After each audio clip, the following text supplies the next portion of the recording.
முருகப்பெருமாள் உனக்கு கூற வருகிற தந்திரத்தை கொஞ்சம் கேட்டுவிட்டு செல். இல்லையென்றால் செல்வத்தையும் சுயமரியாதையையும் இழக்க நேரிடும்.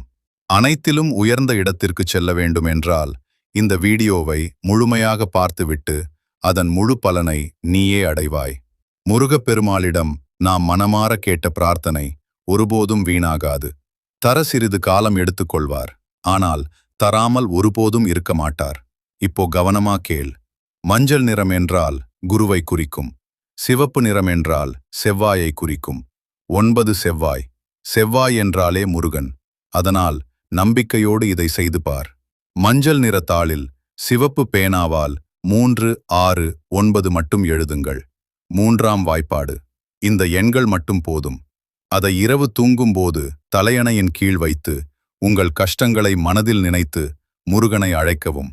9 ஆறுமுகம் கொண்ட முருகன்.